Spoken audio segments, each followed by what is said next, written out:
বাংলাদেশে আমাদের একটা বড় সমস্যা হচ্ছে আমাদের কপালে সুখ সয় না। মানে একটা কিছু অ্যাচিভ করলে কিছুদিনের মধ্যেই সেখানে একটা ঝামেলা শুরু হয়ে যায়। আমাদের মেয়েদের দলটা গত কয়েক বছরে বিভিন্ন এজ লেভেলে যত রকম সাউথ এশিয়ান ট্রফি জিতে এনে দিছে, এটা আমাদের জন্য প্রত্যাশার চেয়ে বেশি।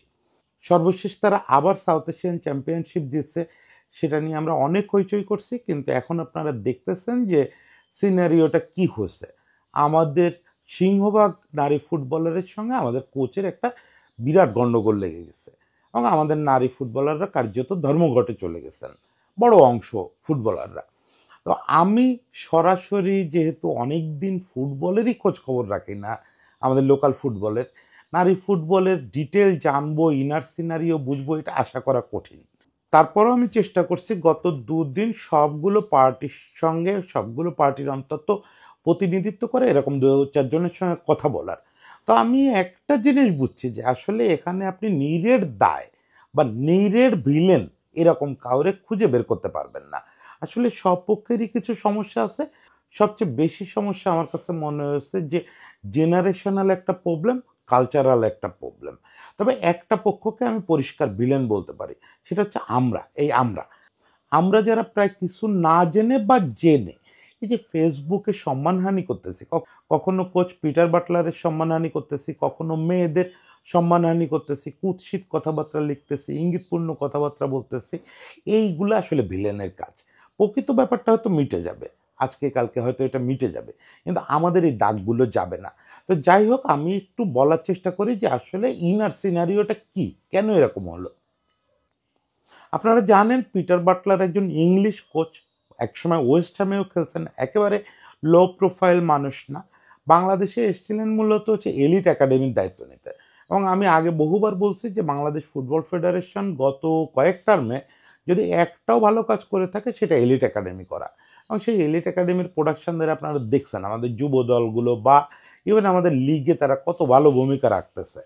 এই এলিট একাডেমির কোচ ছিলেন হচ্ছে পিটার বাটলার, আর নারী ফুটবলটা চালাচ্ছিলেন মূলত ছোটন ভাই। তারপরে পিটার বাটলারকে যেটা করা হয় কিছুদিন আগে, এই যে লাস্ট যে সাউথ এশিয়ান চ্যাম্পিয়নশিপ তার অল্প কিছুদিন আগে হচ্ছে নারী ফুটবল দলের দায়িত্ব দেওয়া হয়, এবং তার দলটা কিন্তু ভালো রেজাল্ট করে। কিন্তু সমস্যাটা বাটলার ওখানে দায়িত্ব নেওয়ার পর থেকেই শুরু হয়। বাটলার হচ্ছে, আমি যেটা বুঝলাম, যে একবারে English coach, pure English coach. মানে শুধু জন্মে ইংলিশ কোচ না, স্টাইলেও ইংলিশ কোচ। ইংলিশ কোচটা সারা পৃথিবীতে হেডমাস্টারের মতো। মানে অন্য সব জায়গায় কোচরা অনেক ফ্রেন্ডলি হয়, অনেক ঘাড়ে হাত দিয়ে হাঁটা টাইপের লোক হয়। ইংলিশ কোচটা জেনারেলি, দু একটা বিরল ব্যতিক্রম বাদ দিলে, জেনারেলি আপনি দেখবেন এরা সবাই অ্যালেক্স ফার্গুসন হইতে চায়। যদিও ফার্গুসনের ভিতরে একটা পিতৃত্ব সুলভ ব্যাপার ছিল, ফার্গুসন সবার ফাদার ফিগার ছিলেন। মানে উনি একাধারে শাসন করতেন না, একই সঙ্গে ওদের সবার আশ্রয়ও ছিলেন। কিন্তু ওই যে কড়া ব্যাপারটা, ওই যে কড়া অঙ্কের হেডমাস্টার, এই ব্যাপারটা ইংলিশ কোচদের একেবারে চিহ্নিত করে। এরা যেখানে যাক, যেভাবে যাক, এদের ইচ অ্যান্ড এভরিথিং একদম মাস্টারের মতো হইতে হবে। সকাল 5:53 ঘুম থেকে উঠতে হবে, ওটা 53 জায়গায় 52ও হইতে পারবে না, 54ও হইতে পারবে না। তোমাদের সবার আজ থেকে চিনি খাওয়া বন্ধ। সেটা তুমি কফি খাইতে যাও, অমুক করতে যাও, তমুক করতে যাও, এটা পারবা না। তোমাদের সবার লাইফস্টাইল আমার বলা মতো হবে। শুধু মাঠে 90 মিনিট সে কোচিং করাবে না, মাঠে 90 মিনিট পরিচালনা করাবে না। সে চায় পুরো লাইফস্টাইলটা তার মতো করে হোক। এখন দেখেন, এটা শুধু ইংলিশ কোচ না, সারা পৃথিবীতে কোচদের একটা ব্যাপার হচ্ছে খেলোয়াড়দের লাইফস্টাইল ঠিক করে দেওয়া। কারণ ফুটবল তো আসলে কোচেস গেম। এটা আমরা আগেও বলছি যে ফুটবল কিভাবে কোচরাই ঠিক করে দেন সব কিছু।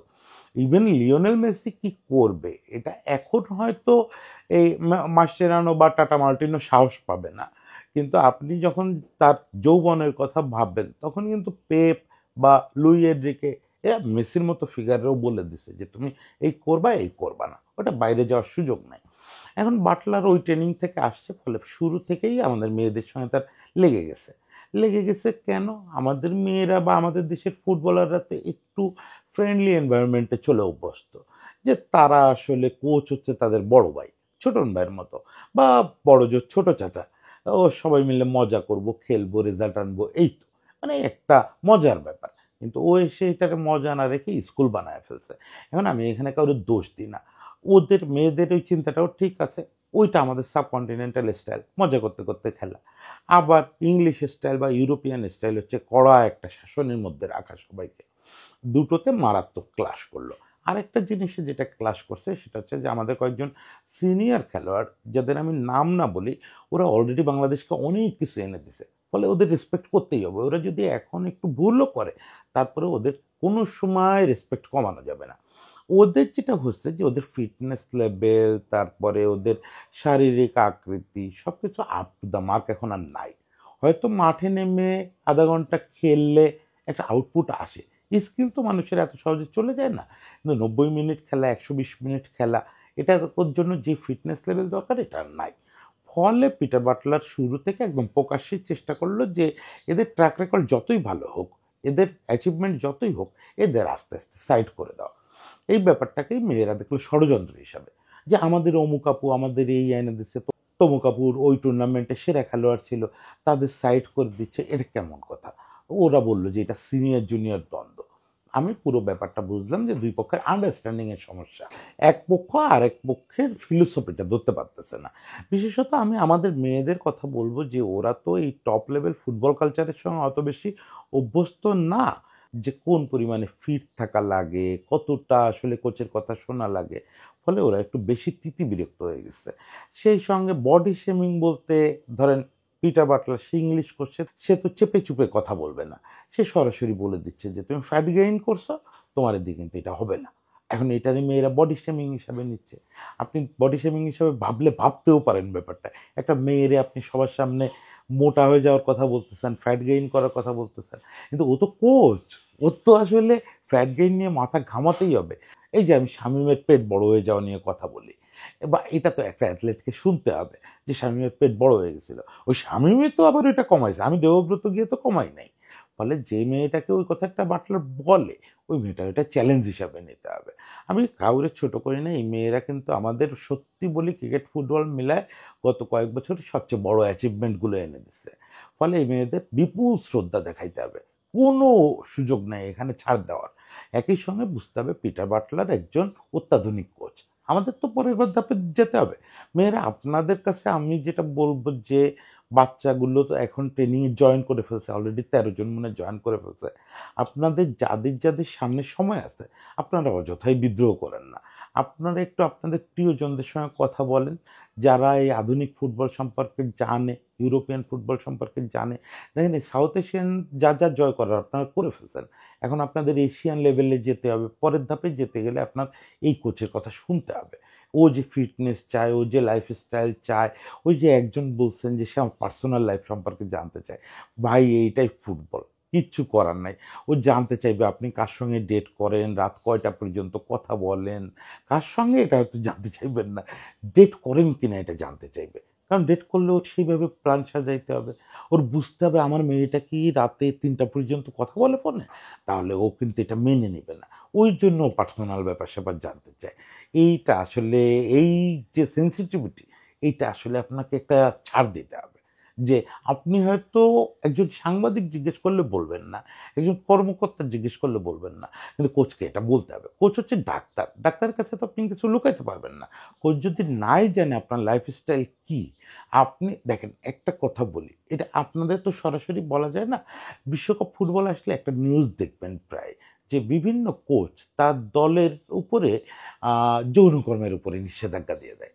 সেখানে ওই খেলোয়াড়দের সঙ্গে রীতিমতো এটা নিয়ে আলাপ করে যে তোমাদের অভ্যাসটা কি অমুক তমুক, এই ব্যাপারগুলো তারা জানতে চায়। তো দেখেন মেয়েদের কোচ আমি প্রেফার করি যে একজন যদি টপ লেভেলের মেয়ে কোচ পাওয়া যেত তাহলে হয়তো এগুলো আরেকটু ইজি হতো। কিন্তু ইউরোপিয়ানরা ওরা মেয়ে ছেলে এইভাবে আলাদা করে না। ওরা চায় প্রত্যেকের লাইফস্টাইল বুঝতে এবং সেইভাবে স্টেপ নিতে। যাই হোক, আমি আশা করি পিটারও একটু বোঝার চেষ্টা করবে যে বাঙালি কালচারটা একটু অন্যরকম। এটা একেবারে ইউরোপের মতো না। সে একটু নমনীয় হবে। আর আপনাদের উপরে আমার আশা হচ্ছে, যারা মেয়ে ফুটবলার, সিনিয়র ফুটবলার, আশা হচ্ছে যে এই ছেলে মানুষিটা আপনারা করবেন না, ক্যাম্প বয়কট করবেন না। আপনারা পিটারের সঙ্গে হাতে হাত রাখেন। আমাদের সামনে আরও এগোনোর জায়গা আছে। আমাদের এখন এশিয়ান পর্যায়ে যেতে হবে। ওর সঙ্গে আপনারা কথা বলেন যে তুমি আমাদের সঙ্গে এই পর্যন্ত ইন্টারফেয়ার করতে পারো। আর যদি মনে হয় এর চেয়েও বেশি জানতে হবে, তাহলে তুমি একজন ওম্যান অ্যাসিস্ট্যান্ট রাখো। সে আমাদের কাছ থেকে এইগুলো জানুক, সে আমাদের সঙ্গে এইসব বিষয়ে কথা বলুক, তোমার সঙ্গে সরাসরি আমরা বলতে চাই না, এগুলো আলোচনা করলে ঠিক হয়ে যায়। এই জায়গাটায় আমি একটা জিনিস বুঝলাম, আমি জিজ্ঞেসও করছিলাম যে আমাদের ওমেন উইং চালান কিরণ আপা, আমি বুঝলাম না এত সংস্কার হলো কি সংস্কার হলো, কিরণ আপা সেই জায়গাটা চালাচ্ছেন এখনো, রোল প্লে করার কথা ছিল আসলে ওনার। বাটলারের সঙ্গে সমস্যাটা তো আজকের না, সে যখন প্রথম মেয়েদের দলের দায়িত্ব নিচ্ছে তখন থেকে এই কালচারাল প্রবলেম হচ্ছে। এখানে ওনার নিজের ইন্টারফেয়ার করা উচিত ছিল, দুই পক্ষের নিয়ে বসা উচিত ছিল, বোঝানো উচিত ছিল যে তোমাদের প্রবলেমটা কালচারাল ডিফারেন্সের প্রবলেম, জেনারেশনাল প্রবলেম, এইটুকু একটু অ্যাডজাস্ট করতে হবে। আজকে বিদ্রোহ পর্যায়ে যায় কেন? কেন তাবিতা আওয়ালকে এটা সামলাতে হবে? কেন এটা কিরণ আপা সামলাতে পারেন না? উনি কখনোই পারেন না, গত 10 বছরেও পারেননি, এখনও পারতেছেন না। তো যাই হোক, এটা খারাপ ব্যাপার। আর আমি একটু ফেসবুকবাসীরে বলি, দয়া করে আপনারা এটা থেকে বিরত থাকেন। না বুঝলে দয়া করে ক্রিকেট নিয়ে মাথা ঘামান, অমুক নিয়ে তমুক নিয়ে, ইউরোপিয়ান ফুটবল নিয়ে মাথা ঘামানোর অনেক কিছু আছে। দেশের সবচেয়ে বেশি সম্মান এনে দেওয়া মেয়েদের ট্রল করার অধিকার আপনাদের নাই। এই ক্রিকেট দল, এই পুরুষ ফুটবল দল কিচ্ছু এনে দিতে পারে না আমাদের। যা এনে দিতে পারে এই মেয়েরা পারে। ফলে এদের পাশে থাকতে হবে। ওরা গরিব মানুষ কেন কফি খাইতে চায়? এই টাইপের প্রশ্ন করা আপনাদের ক্রাইম, রীতিমতো ক্রাইম। ও যে কয়বার 5 স্টার হোটেল দেখছে, আপনিও কয়বার 5 স্টার হোটেলের সামনে থেকে হাঁটছেন? ও হোক গরিবের মেয়ে, ও হোক পাহাড় থেকে আসছে, ও এখন লাইফস্টাইলটা কি? ওকে বিভিন্ন দেশে গিয়ে 5 স্টার হোটেলে থাকতে হয়। আমি দেবব্রত এখন এই ২-৩ বছর বনানীতে চাকরি করে ১০ রকম কফির নাম জানি। আর ও ২-৩ বছর ধরে এই টপ লেভেলে খেলতেছে, ও তো দেখা যাবে ৫০ রকম কফির ফ্লেভারের কথা জানে, ৫০ রকম ব্লেন্ডিং এর কথা জানে। ওর সঙ্গে আপনি কফির তুলনা করতে আসেন। এসব টি স্ট্রল করেন না। আশা করি সমস্যাটা দ্রুত সমাধান হয়ে যাবে। সবার জন্য শুভেচ্ছা।